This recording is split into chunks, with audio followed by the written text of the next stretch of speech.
Frumoasele mele fecioare, bine ați venit, dragilor! Astăzi facem etalarea pentru luna mai, etalare generală, unde vom vedea, bineînțeles, aspectul lunii mai și energia ta. Și, ca întotdeauna, cum spun, este valabilă pentru toți cei care aveți soare, lună, ascendent sau Venus în fecioară.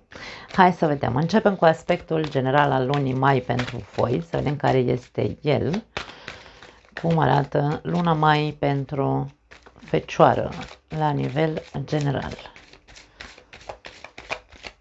Vreau să iasă singură cartea. Ok, au sărit două cărți și avem a oferi și avem repetiție. Avem tu poți.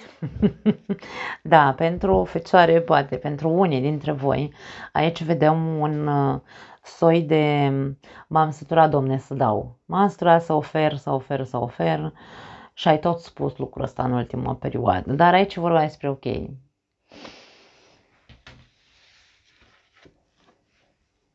Fecioara este un semn al utilității, al utilului. Fecioara simte nevoia să fie utilă. Fecioara poate să zică de 50.000 de ori, de milioane de ori în această viață, nu mai dau nimic numai. Fecioara nu are cum să nu dea. Pentru că e natura ei să fie utilă, să îi ajute pe ceilalți. Nu să-i ajute, cum spun, să le dea cu lingurița, nu e despre asta, asta ține de o altă zodie. Aici vorbim despre fecioara simte nevoia întotdeauna să fie utilă prin anumite servicii. Nu știu, nu neapărat că să facă o favoare sau că vrea să-ți facă o favoare, nu. Îți simte nevoia să se simtă utilă în această viață, fecioara, da? Nu se uită pe cine ajută, nu are importanță. Dacă un sfat al unei fecioare este util pentru tine, ți-l va da. E un ajutor, da? Despre asta vorbim. Și aici a oferi, că nu vorbim despre a oferi neapărat lucruri materiale, da? Orice ai spus până acum, nu mai dau nimănui nimic, nici sfat, nici, nu știu, niciun fel de ajutor. Aici e ca și cum, ba da, tu poți, nu să îți mai repeta, să încerci să te convingi pe tine că nu vei mai da. Vei da în continuare. Însă, probabil că perspectiva este alta. Este ca și cum oferă, dar nu mai oferi într-un fel sau altul greșit celor care nu merită să primească ceva de la tine.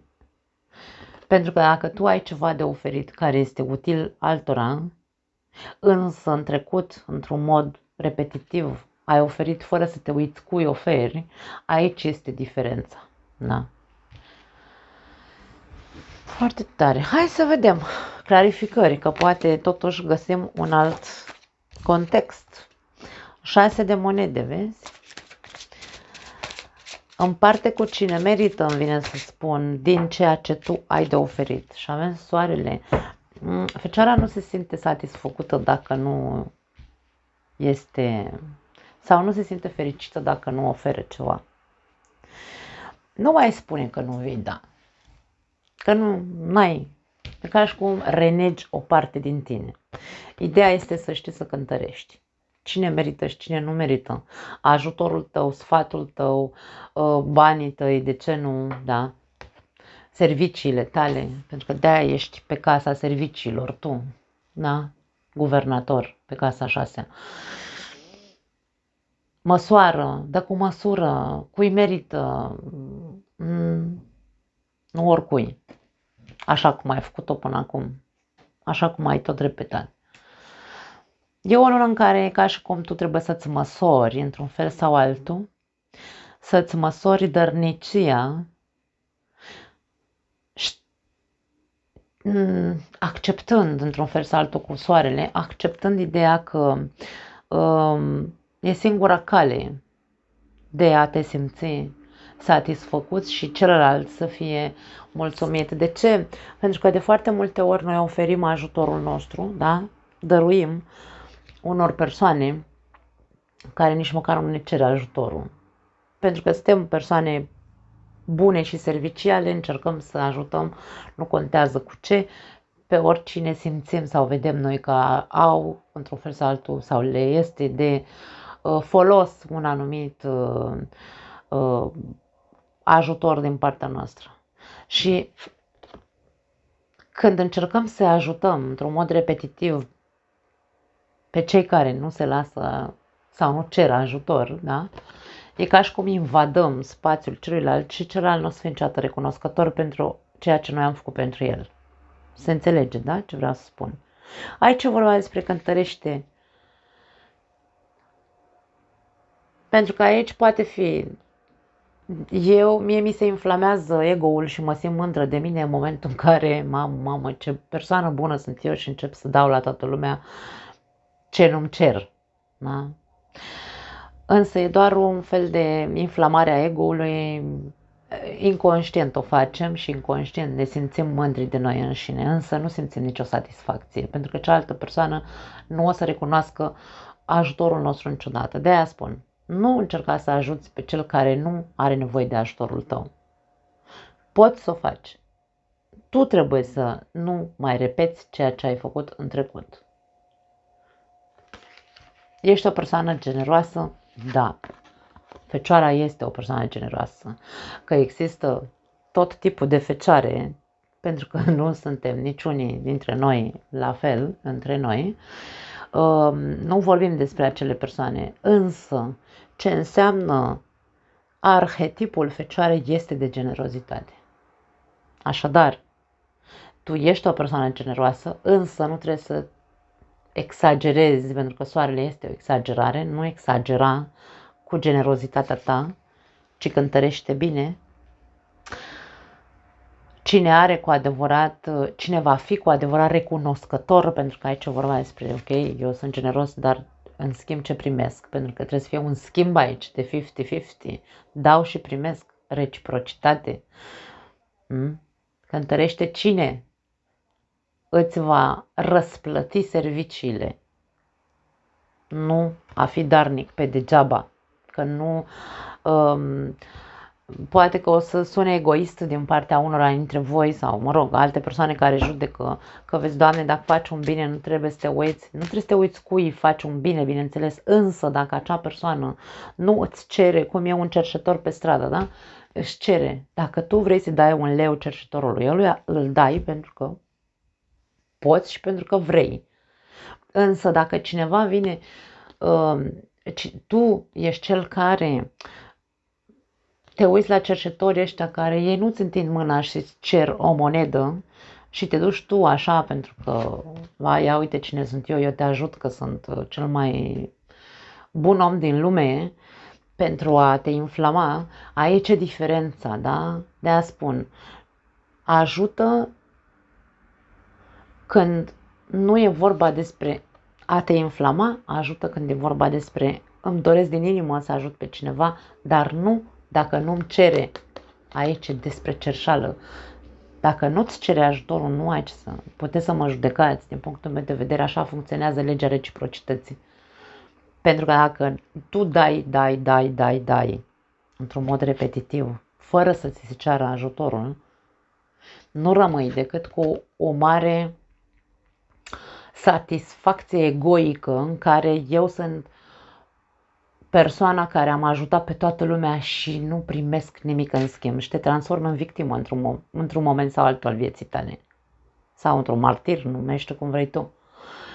Însă nu te face o persoană mai bună să fii victimă, salvator sau să fii un martir. Nu te ajută cu absolut nimic în această viață, pentru că viața este despre reciprocitate.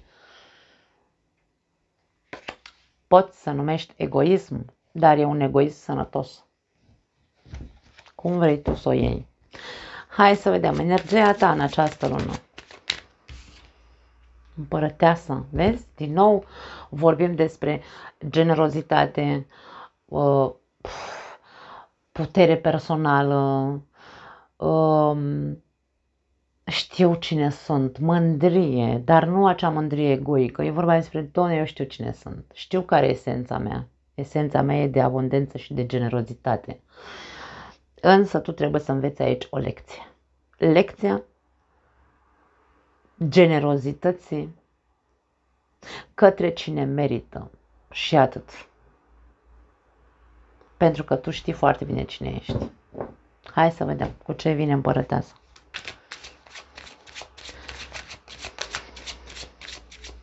E ca și cum se spune, nu uita niciodată cine ești tu de fapt. 4 de bâte.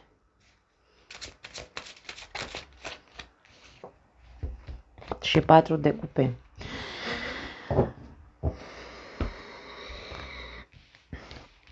Poate de multe ori ai avut dubii în ceea ce te privește, cu 4 de cupe. Tu, în esența ta, tu știi cine ești. Ești mândru de tine. Știi cât valorezi, pentru că aici avem o mare valoare personală.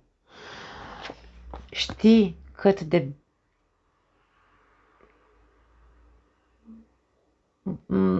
solidă este structura ta interioară. Însă, ai momente în care ai dubii.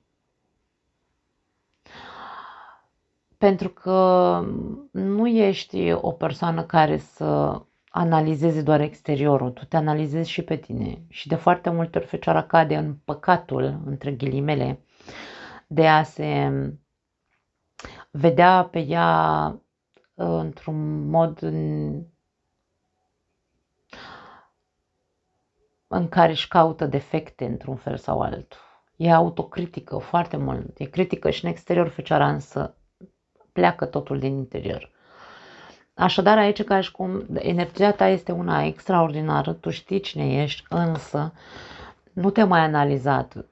Ești ok, ești o persoană corectă, ești o persoană stabilă, ești o persoană care vrea construcție, ești o persoană armonică, ești o persoană, nu știu, foarte mari calități ai. De ce încerci să te desumfli ca și cum e și ce fac cu calitățile astea? De ce? Îmi vine să spun că te autosabotezi într-un fel sau altul.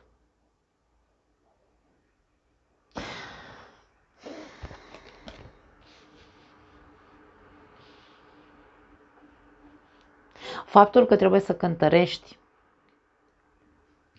cine merită și cine nu merită, sau cine te merită sau nu te merită în viața lui, în viața ei,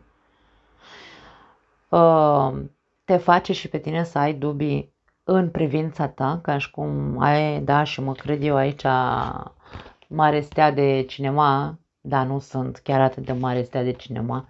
Nu e vorba despre asta. Când conștientizăm care este de fapt esența noastră înrădăcinată, da? Ne cunoaștem prețul, valoarea, atunci știm că această cântăreală o facem pentru că nu am de ce, Domne, să mă înconjor de persoane care nu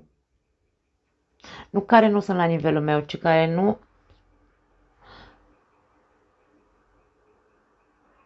sunt corecte într-un fel sau altul cu tot ceea ce eu sunt ca valoare personală. E foarte ok să gândim așa. Bineînțeles, să nu ajungem să cădem în această stare de melancolie în care zicem, da, sunt eu mare star de cinema și trebuie să fie nu știu cum. Nu mai te duci în interior atât de autocritic încât să ai dubii în ceea ce te privește pe tine ca persoană, pentru că structura ta este una extraordinar de bună.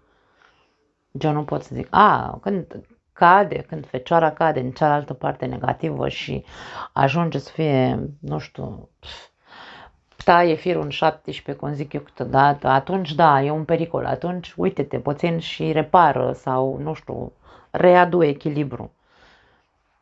Este vorba despre a încerca să cauți echilibrul în ceea ce te privește, în ceea ce privește persoanele cu care te-ai înconjurat, în ceea ce privește felul în care tu oferi, de ce oferi în exces în anumite momente. Tu știi că ai tot repetat acest aspect și să evaluezi foarte bine